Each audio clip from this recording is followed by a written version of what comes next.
Lecture du livre Patriarches et prophètes d'Ellen White. Chapitre 37. Le rocher symbolique, Moïse à Kadès. C'était du rocher frappé en Horeb qu'avait jailli pour la première fois le torrent limpide qui rafraîchit Israël dans le désert. À travers toutes ses marches, chaque fois qu'il avait besoin d'eau, elle lui parvenait par un miracle de la bonté divine. Ce n'était pas celle d'Horeb qui continuait de couler. Où qu'il se trouvât, quand elle devenait nécessaire, elle s'échappait tout à coup des crevasses d'un rocher voisin du campement.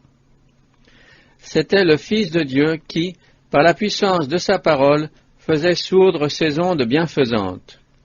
Il buvait à un rocher spirituel qui les suivait, et ce rocher était le Christ. Source de tous leurs bienfaits temporels et spirituels, d'étape en étape, le Sauveur les accompagnait. Quand il les a conduits à travers les déserts, ils n'ont pas eu soif. Il a fait jaillir pour eux l'eau du rocher. Il a fendu le roc, et les eaux en jaillirent, elles coulèrent à travers le désert comme un fleuve. Le rocher d'Horeb était un symbole riche d'enseignements précieux. De même que des eaux vivifiantes s'élançaient du rocher frappé par le bâton de Moïse, ainsi, du Christ, frappé par Dieu, meurtri et brisé à cause de nos iniquités, jaillit le fleuve du salut, appelé à sauver notre race perdue. Comme le rocher avait été frappé une fois, le Messie serait offert une seule fois pour ôter les péchés de plusieurs. Notre Sauveur ne devait pas être offert en sacrifice une seconde fois. Il suffit à ceux qui recherchent les bienfaits de sa grâce de les demander au nom de Jésus d'un cœur sincère. Nos prières font passer les blessures du crucifié devant les yeux du Très-Haut et couler à nouveau le flot salutaire symbolisé par l'eau qui désaltérait Israël. Après leur établissement dans la terre de Canaan, les Israélites célébrèrent avec des démonstrations de joie le miracle de l'eau jaillissant du rocher. Au jour du Sauveur, cette célébration était devenue une cérémonie très impressionnante. Elle avait lieu à Jérusalem lors de la fête des tabernacles devant le peuple rassemblé. Chaque jour de la fête, c'est-à-dire 7 jours de suite, les prêtres sortaient de la ville, la musique et le chœur des Lévites en tête, et se rendaient à la source de Siloé. Une longue procession suivait le cortège. Tous ceux qui pouvaient s'approcher de la source s'y désaltéraient, tandis que retentissaient les strophes du cantique, ou puiseraient des eaux avec joie aux sources du salut. L'eau recueillie par les prêtres dans un vase d'or était portée au temple au son des clairons et de l'hymne solennel. Nos pas s'arrêtent dans tes portes, ô Jérusalem. Puis, toujours avec des cantiques de louange, chantés en triomphe par la foule et accompagnés d'instruments de musique et du son des trompettes retentissantes, l'eau de Siloé était répandue sur l'autel des sacrifices. Pour attirer l'attention des Israélites sur les bienfaits qu'il était venu leur apporter, le Sauveur fit un jour allusion à cette cérémonie commémorative. Le dernier et grand jour de la fête, Jésus, d'une voix qui retentit à travers les parvis du temple, fit entendre cette parole. « Si quelqu'un a soif, qu'il vienne à moi et qu'il boive. Qui croit en moi, des fleuves d'eau vive couleront de lui, comme l'Écriture le dit. » L'apôtre Jean ajoute, il disait cela de l'esprit que devaient recevoir ceux qui croiraient en lui. Une eau fraîche et limpide jaillissant d'une terre brûlée et stérile, qu'elle couvre d'un tapis de verdure émaillé de fleurs et qui rend la vie à ceux qui périssent, tel est l'emblème de la divine grâce que Jésus peut seul apporter aux âmes qu'elle purifie. Celui en qui demeure Jésus possède en lui-même une source intarissable de grâce et de joie. Son sentier en est illuminé. L'amour du Sauveur y fait mûrir les fruits de bonté et de justice qui rafraîchiront les âmes altérées et les conduiront à la vie éternelle. Jésus, auprès du puits de Jacob, avait employé la même image dans sa conversation avec une femme de Samarie. « Celui qui boira de l'eau que je lui donnerai, dit-il, n'aura plus jamais soif. L'eau que je lui donnerai deviendra en lui une source qui jaillira jusque dans la vie éternelle. » En sa personne, le Sauveur réunit les deux images. Il est à la fois le rocher et l'eau vive. Ce riche et consolant symbolisme revient fréquemment dans les pages de l'Écriture. Des siècles avant la venue du Messie, Moïse l'appelait le rocher du salut. Le psalmiste le désignait par ces métaphores: mon rocher est mon rédempteur, mon salut est ma haute retraite, le rocher inaccessible, mon salut est ma haute retraite, le rocher inaccessible pour moi, mon rocher ma retraite, le rocher de mon cœur, le rocher où je trouve un refuge. Dans ces cantiques, David en parle sous l'image des eaux tranquilles et fraîches coulant dans de verts pâturages et au bord desquels le céleste berger conduit son troupeau. Tu les abreuves, dit-il, au fleuve de tes délices, car en toi est la source de la vie. De son côté, Salomon écrit que la source de la sagesse est un ruisseau jaillissant. Pour Jérémie, le Fils de Dieu est la source d'eau vive, et pour Zacharie, une source qui jaillit afin d'effacer le péché et la souillure. Ésaïe l'appelle le rocher des siècles, l'ombre d'un grand rocher dans un pays désolé. Puis il enregistre cette précieuse promesse qui rappelait vivement à l'esprit la source claire serpentant alentour du camp hébreu. Les affligés et les misérables cherchent des eaux et n'en trouvent point, et leur langue est desséchée par la soif. Mais moi, l'Éternel, je les exaucerai. Moi, le Dieu d'Israël, je ne les abandonnerai pas. Je répandrai des eaux sur le sol altéré et des ruisseaux sur la terre desséchée. Des eaux jailliront dans le désert et des torrents dans la plaine aride. Ailleurs, on entend cet appel: ô vous tous qui êtes altérés, venez à la source des eaux.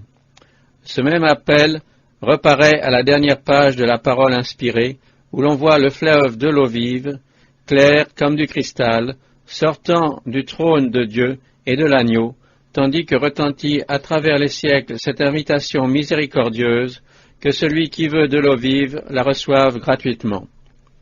Au moment où les caravanes d'Israël atteignirent Kadès, le flot limpide qui depuis tant d'années jaillissait aux abords du camp s'arrêta. Dieu voulait, une fois de plus, donner l'occasion à son peuple de montrer s'il avait confiance en lui ou s'il était incrédule comme ses pères.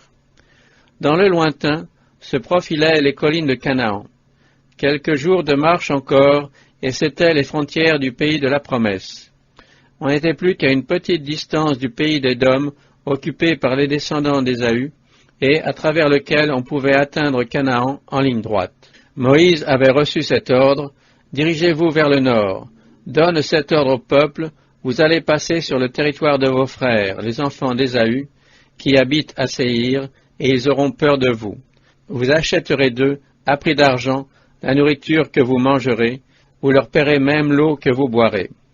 Ces explications auraient dû faire comprendre aux Israélites pourquoi l'eau avait disparu. Ils étaient sur le point de traverser une contrée fertile et bien arrosée, qui les conduirait en droite ligne à destination.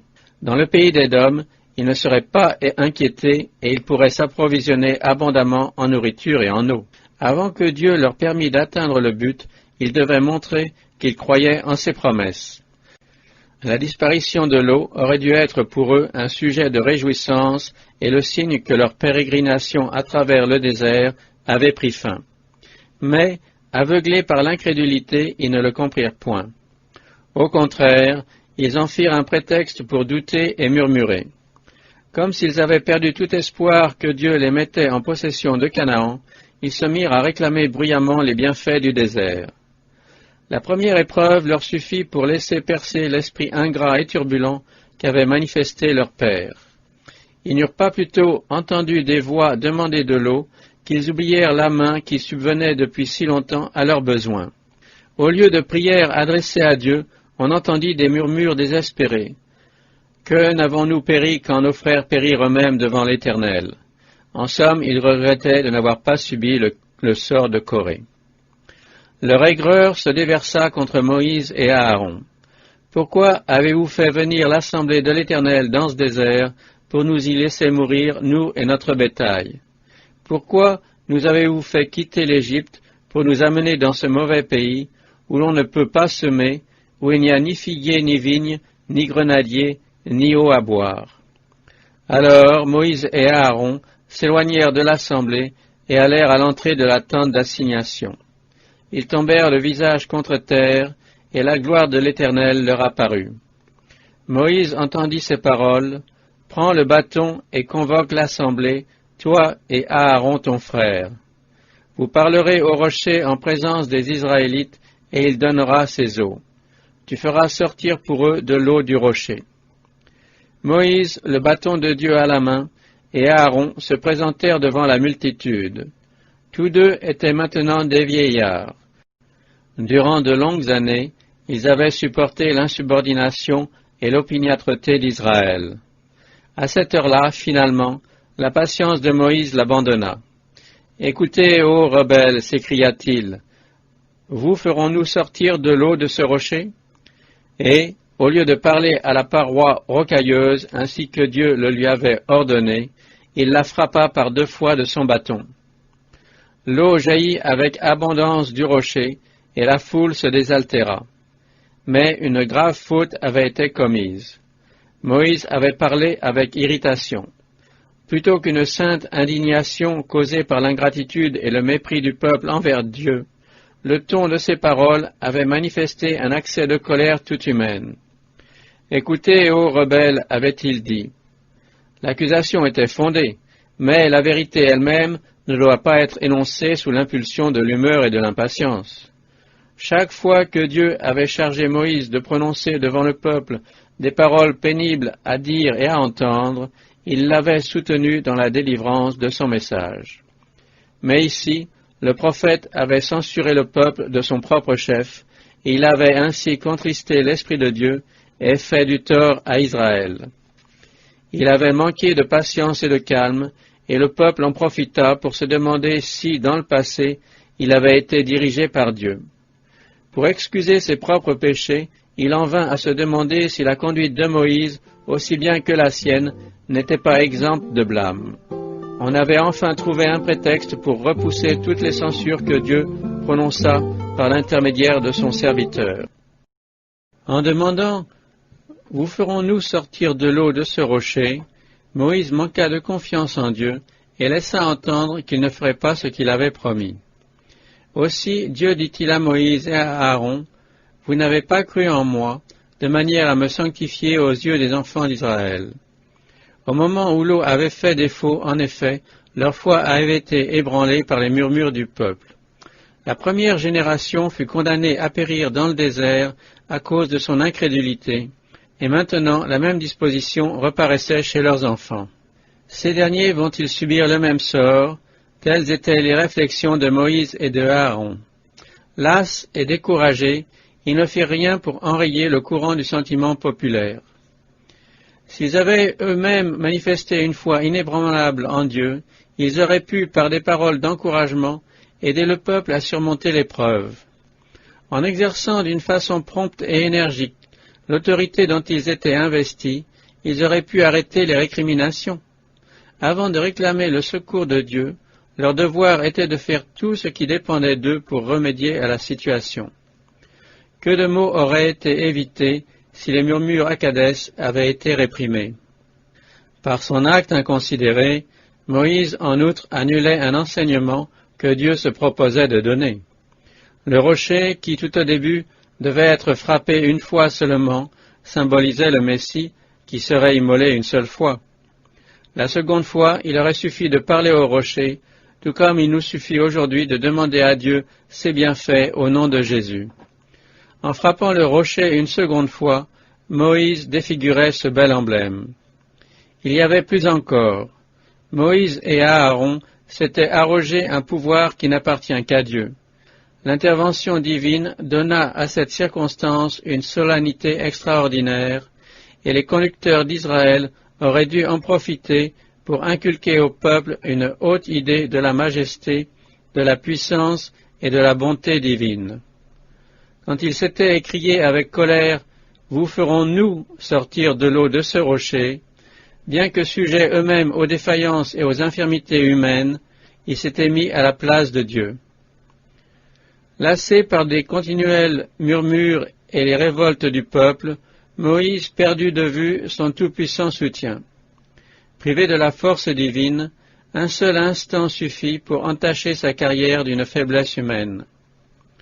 L'homme qui aurait pu rester pur, ferme et désintéressé jusqu'à la fin de sa vie avait finalement essuyé une défaite. Dieu, qui devait être magnifié et exalté, était déshonoré devant la congrégation. Cette fois-ci, l'Éternel ne prononça aucun jugement contre ceux qui provoquèrent si souvent Moïse et Aaron. La répréhension divine tomba tout entière sur ces derniers. En donnant l'impression que les murmures du peuple étaient dirigés contre eux et non contre Dieu, ces représentants attitrés ne l'honorèrent pas. C'était en pensant à eux-mêmes, en cherchant de la sympathie, personnellement, qu'ils tombèrent inconsciemment dans cette faute et négligèrent de montrer au peuple toute son indignité envers Dieu. Aussi, ne furent-ils pas coupables de péché délibéré et volontaire, ils succombèrent à une tentation soudaine. La censure divine qui fut immédiatement prononcée fut amère et très humiliante. L'Éternel dit ensuite à Moïse et à Aaron, « Puisque vous n'avez pas cru en moi, de manière à me sanctifier aux yeux du peuple d'Israël, vous ne conduirez pas cette assemblée dans le pays que je lui ai donné. » Comme l'Israël rebelle, les deux frères devaient mourir avant la traversée du Jourdain. Si, sous la censure divine, ils avaient manifesté de l'humeur, leur culpabilité aurait été beaucoup plus grande. Mais leur repentir fut immédiat et profond, et Dieu accepta leur contrition, sans pouvoir cependant leur en remettre la peine à cause de l'exemple donné à Israël. Sans rien cacher, Moïse annonça au peuple que n'ayant pas glorifié l'Éternel, il allait être déchargé du soin de les conduire au pays promis, et il les invita à se demander, étant donné la sévérité de son châtiment, comment Dieu devait envisager leurs murmures et leur injustice lorsqu'ils attribuaient à un homme les châtiments dont leur péché avait été frappé. Il leur dit aussi avec quelle instance il avait demandé au Seigneur de révoquer sa sentence. Mais, ajouta-t-il, l'Éternel était irrité contre moi à cause de vous, il ne m'exauça point. À chaque contrariété, à chaque épreuve, les Israélites accusaient Moïse de les avoir fait quitter l'Égypte, comme si Dieu n'y était pour rien.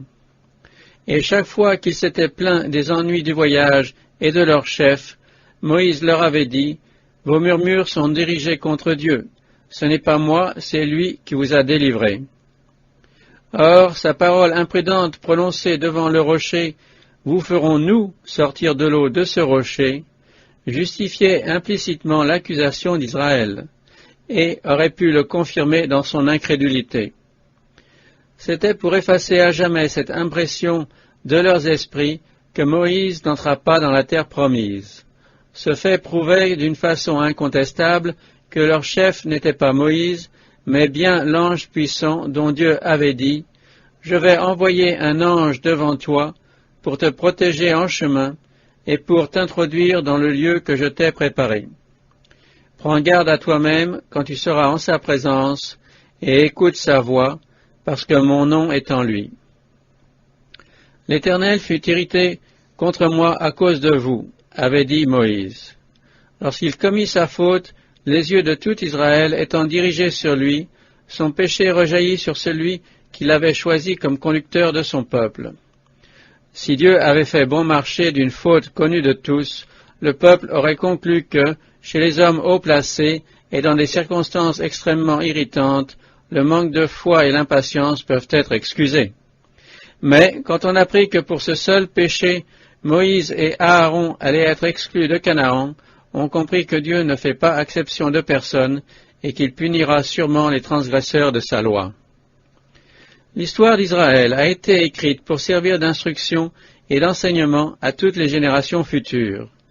Il fallait montrer aux hommes de tous les temps que le Dieu du ciel est un juge impartial qui, en aucun cas, ne justifie le péché. Peu de personnes ont une juste conception de l'horreur qu'il faut en avoir. Les hommes s'imaginent que Dieu est trop bon pour punir. L'histoire biblique démontre au contraire que la bonté et l'amour de Dieu l'obligent à le traiter comme un mal fatal à la paix et au bonheur de l'univers. L'intégrité et la fidélité d'un Moïse ne purent le dispenser du châtiment de sa faute. Au peuple, Dieu avait pardonné de plus grands péchés, mais il ne pouvait user de la même indulgence envers ses conducteurs. Il honora Moïse plus qu'aucun autre homme sur la terre. Il lui révéla sa gloire et, par son moyen, communiqua ses lois à Israël. Les lumières du prophète, ses connaissances, ses honneurs aggravaient son péché. Aucune fidélité passée ne peut expier un acte coupable. La responsabilité et la culpabilité d'un homme se mesurent aux connaissances et aux privilèges qui lui ont été accordés. À vue humaine, la faute de Moïse n'était qu'une bagatelle, une faiblesse très fréquente chez les humains. Il prononça des paroles imprudentes, dit le psalmiste. On peut en conclure que si Dieu châtia sévèrement cette faute de son serviteur, le plus fidèle et le plus honoré, il ne l'excusera pas chez d'autres. L'orgueil et la disposition à censurer nos frères déplaisent au Seigneur. Ceux qui se laissent envahir par ces sentiments encouragent les sceptiques.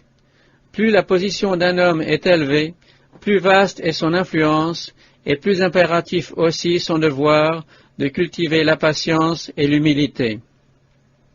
Satan triomphe quand il réussit à pousser les enfants de Dieu, notamment les hommes qui occupent de hautes positions dans l'Église, à s'attribuer la gloire qui n'appartient qu'au Très-Haut.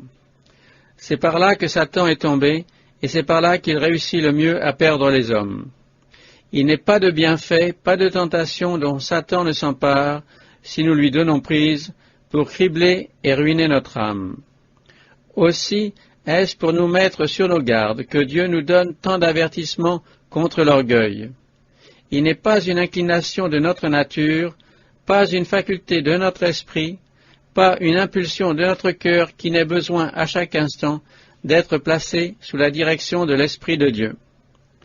Quelles que soient les lumières spirituelles dont on jouisse, à quelque degré de la faveur et de la bénédiction divine qu'on soit parvenu, et quelles que soient les épreuves qui surviennent, Satan s'en empare pour nous harceler, nous tenter et nous faire tomber, si nous lui offrons la moindre occasion.